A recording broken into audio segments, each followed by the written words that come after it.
오늘 함께 나눌 말씀은 사도행전 8장 4절부터 8절까지의 말씀입니다. 사도행전 8장 4절부터 8절까지의 말씀입니다. 거룩하신 하나님의 말씀입니다. 그 흩어진 사람들이 두루 다니며 복음의 말씀을 전할세 빌립이 사마리아 성에 내려가 그리스도를 백성에게 전파하니 무리가 빌립의 말도 듣고 행하는 표적도 보고 한 마음으로 그가 하는 말을 따르더라. 많은 사람에게 붙었던 더러운 귀신들이 크게 소리를 지르며 나가고 또 많은 중풍병자와 못 걷는 사람이 나으니 그 성에 큰 기쁨이 있더라. 아멘. 6.25 전쟁에서 이승만 대통령이 한 유명한 말이 있습니다. 단생산사, 뭉치면 살고 흩어지면 죽는다는 구호입니다. 그러나 요즘 같은 코로나 시대에는 이 말이 반대가 되었어요. 흩어지면 살고 뭉치면 죽는다. 흩어지면 산다. 여러분, 이 말은 복음 사역에도 동일하게 적용이 됩니다. 하나님 나라 사역에도 동일하게 적용이 된다는 거죠. 우리가 제자리에 머물러 있으면 그냥 그대로인 것이고 흩어지면 하나님의 나라가 확장된다는 것입니다. 흩어져서 복음을 전하는 증인이 되는 것, 그것이 바로 하나님께서 성령을 보내주신 목적인 것이죠. 사도행전 1장 8절 말씀, 오직 성령이 너희에게 임하시면 너희가 권능을 받고, 그 다음이 중요합니다. 예루살렘에만 머무르는 것이 아니라 예루살렘을 넘어서 온 유대와 사마리아와 땅끝까지 예수 복음을 전하는 예수 증인이 되어야 한다는 것입니다. 마태복음 28장에서도 마찬가지죠. 예수님이 승천하시기 전에 제자들에게 흩어지는 사명을 주십니다. 너희는 가서 모든 민족을 제자로 삼고 아버지와 아들과 성령의 이름으로 세례를 베풀고 내가 너희에게 분부한 모든 것을 가르쳐 지키게 하라. 예루살렘에만 있지 말아라. 모든 민족을 제자로 삼아라. 땅끝까지 가서 내 증인이 되어라. 이것이 주님의 명령이었고 이 명령에 순종하는 사람들, 그 사람들이 사도행전, 성령행전의 주인공이 되는 것입니다. 사도행전의 저자 누가는 이런 사람들에게 포커스를 맞추고 있다는 것이죠. 사랑하는 여러분, 바라기는 여러분의 삶이 흩어져서 예수를 말하고 예수를 전하고 예수를 선포하는 성령행전이 되기를 주님의 이름으로 축복합니다. 교회 안에만 있으면 안 돼요. 나만 은혜 받고 나만 기뻐하는 것이 아니라 주변 불신자들에게, 정말 모든 사람들이 만나기를 꺼려하는 사마리아 같은 사람들에게 복음을 전해야 된다는 것입니다. 사도행전 2장에 나오는 성령 강림 사건 이후에 드디어 8장에 와서야 예루살렘을 넘어서는 복음을 전하는 모습이 등장하고 있습니다. 그런데 흥미로운 것은 성도들이 흩어지는 이유였습니다.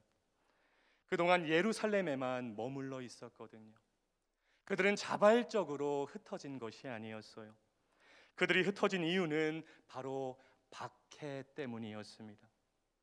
1장 8절의 말씀처럼 온 유대와 사마리아와 땅끝까지 복음을 전하기 위한 시작점은 8장에서 말하고 있는 큰 박해였다는 것이죠.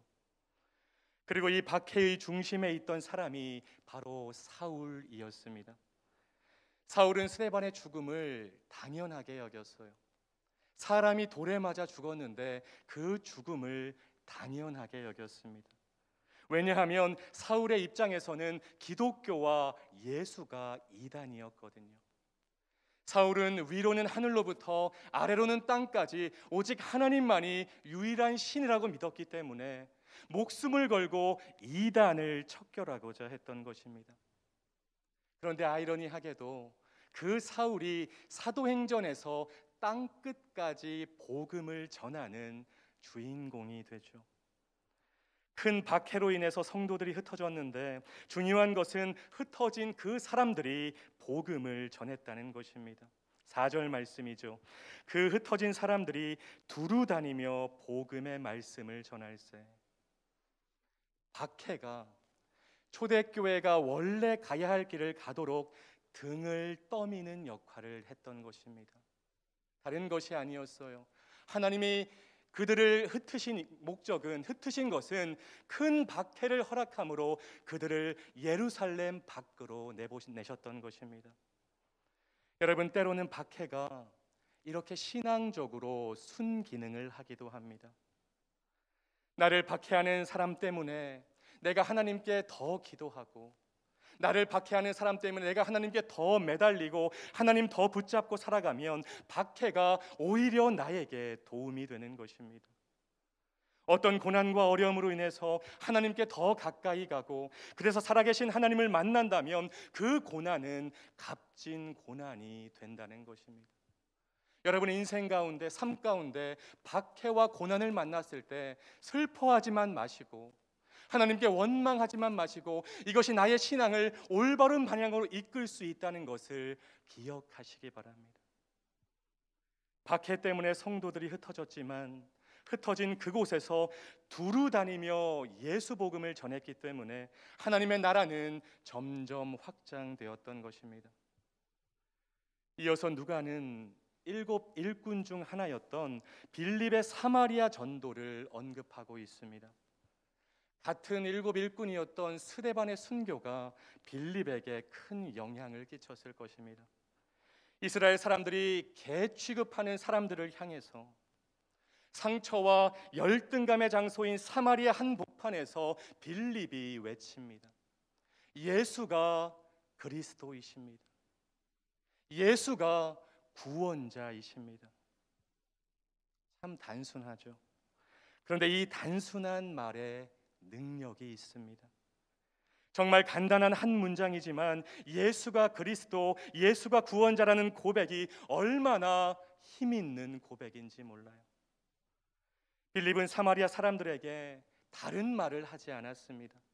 그들 안에 있는 분노와 상처와 열등감, 그 어떤 것도 언급하지 않고 한마디만 그들에게 하는 거예요. 예수가 그리스도이십니다. 예수가 당신들을 구원할 구원자이십니다. 사랑하는 여러분, 바라기는 여러분의 매일의 삶 가운데 이 단순한 한 문장을 믿음으로 고백하고 선포하시기를 주님의 이름으로 축복합니다. 삶의 고난과 어려움을 만났을 때, 그럴 때가 있어요. 그때 예수가 그리스도이시지, 예수가 나의 구원자이시지, 이것을 믿음으로 고백하고 선포해야 돼요. 그 고백이 문제를 극복하게 하는 것입니다. 그 믿음이 고난을 견디게 하고 하나님의 놀라운 역사를 가져온다는 것입니다.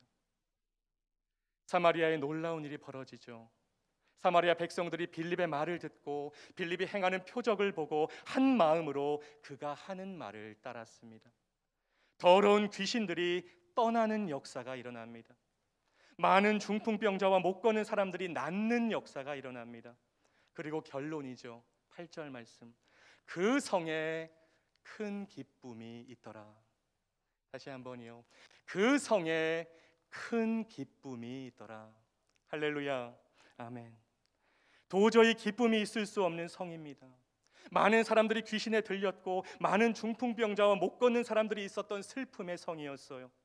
아수르의 혼혈 정책으로 이스라엘 사람들에게 개 취급받는 사람들이 있던 곳인데, 바로 그곳에 예수 그리스도가 전해지니까 큰 기쁨이 생겼다는 것입니다. 여러분, 이것이 핵심입니다. 우리의 삶 가운데 기쁨이 회복되는 키포인트는 예수 그리스도가 나의 삶 가운데 오셔야 되는 거예요.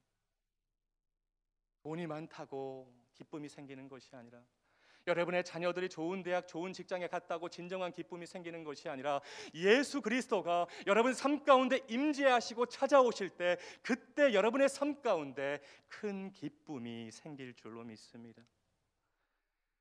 여러분, 예수 그리스도가 기쁨의 근원이라는 것을 믿으시기를 주님의 이름으로 축복합니다. 예수님이 있는 곳에 기쁨이 있고, 예수님이 있는 곳에 평강이 있고 예수님이 있는 곳에 희락이 있는 것입니다. 사랑하는 말씀 삶 공동체 성도 여러분, 흩어집시다. 우리만의 잔치가 아니라 흩어져서 예수 복음을 전하는 삶을 삽시다. 여러분을 통해서 그리스도가 전해지는 곳마다 기쁨이 회복될 것입니다.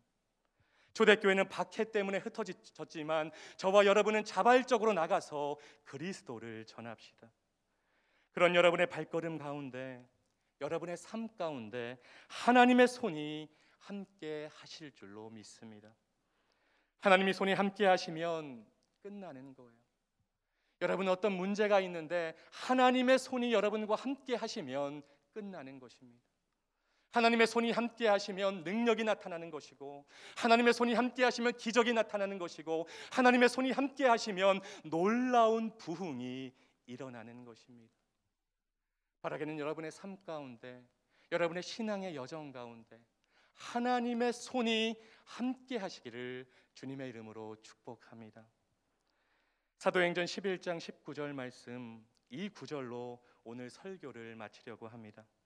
그때에 스데반의 일로 일어난 환난으로 말미암아 흩어진 자들이 주 예수를 전파하니 주의 손이 그들과 함께 하심에 수많은 사람들이 믿고 주께 돌아오더라. 아멘. 기도하겠습니다. 살아계신 하나님, 오늘도 하루를 살아갈 영의 양식을 먹여주시니 감사합니다. 선포된 말씀 한 귀로 듣고 한 귀로 흘려버리는 말씀이 아니라 우리의 마음에 새기고 삶으로 살아내는 능력의 말씀이 되게 하옵소서. 말씀 삶 공동체가 교회라는 울타리를 넘어서서 예수 복음을 전하는 증인 공동체가 되기를 원합니다. 예수가 그리스도이시고 예수가 구원자임을 날마다 고백하고 선포하고 전함으로 예수님 안에서 세상이 줄 수 없는 평안과 기쁨의 삶을 살아가게 하옵소서. 우리와 함께 하시는 하나님의 손을 날마다 경험하게 하옵소서. 예수님의 이름으로 간절히 기도하옵나이다. 아멘. 계속해서 다음과 같은 기도 제목으로 기도하겠습니다. 지금 들은 말씀이 내 삶으로 이어지게 하옵소서. 코로나19로 고통받는 환우들을 치유하시고 방역 당국과 의료인들에게 감당할 수 있는 힘을 주옵소서. 보신이 참 좋았더라 묵상지를 통해 매일의 말씀 묵상에 힘쓰는 말씀 삶 공동체가 되게 하옵소서. 위드 코로나 시대를 잘 준비하게 하시고 단계적 일상 회복이 순조롭게 진행되게 하옵소서. 우리 동네 미소 찾기 프로젝트를 통해 우리 동네 이웃들에게 주님의 위로와 사랑을 전하게 하옵소서. 2022년 수험생 및 각종 시험을 준비하는 취업생들을 축복하시고 주님의 지혜가 임하게 하옵소서. 공동 기도문의 기도 제목과 여러분 각자의 기도 제목으로 기도하신 후에 삶의 자리로 나아가시겠습니다. 다 같이 기도하겠습니다. 사랑의 하나님 감사합니다. 하나님 오늘도 새벽을 깨우게 하여 주시고 하나님의 말씀으로 영의 양식으로 저희를 먹여주시니 너무나도 감사를 드립니다.